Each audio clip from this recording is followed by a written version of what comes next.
During World War II, the treatment of Allied prisoners of war by Imperial Japan was marked by extreme brutality and inhumane conditions, violating international laws, such as the Geneva Conventions. The cruelty stemmed from deeply rooted cultural and military beliefs in Japanese society.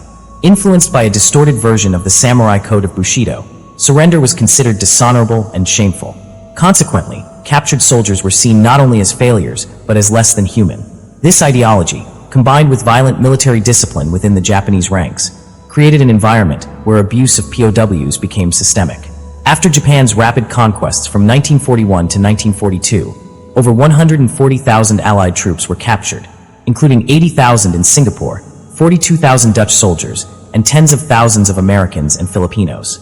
The Bataan Death March became an early symbol of the cruelty inflicted upon POWs. Nearly 76,000 prisoners were forced to march 65 miles in the sweltering heat with little to no food or water, resulting in the deaths of around 10,000 men.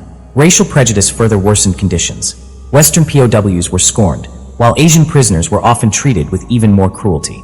Japan's failure to provide even basic logistical support meant POWs were routinely starved, with rations far below survival levels.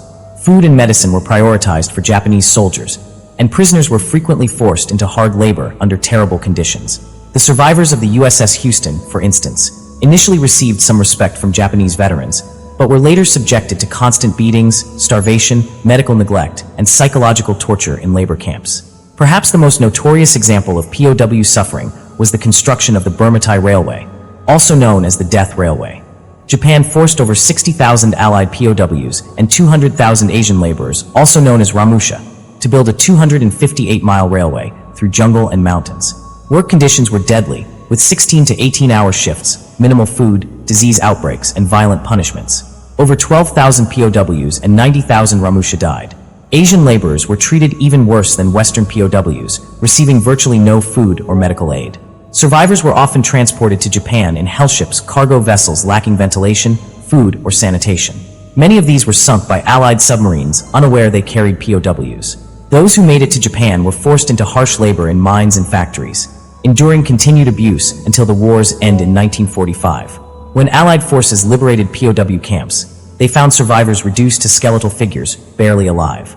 Many died soon after due to refeeding syndrome or advanced illnesses. Post-war tribunals brought some justice, convicting high-ranking Japanese leaders and executing brutal camp guards. However, many perpetrators escaped punishment, and Japan's official apologies have often been criticized as inadequate. The ordeal of the POWs stands as a stark reminder of how ideology, racism, and militarism can dehumanize both victims and perpetrators in wartime.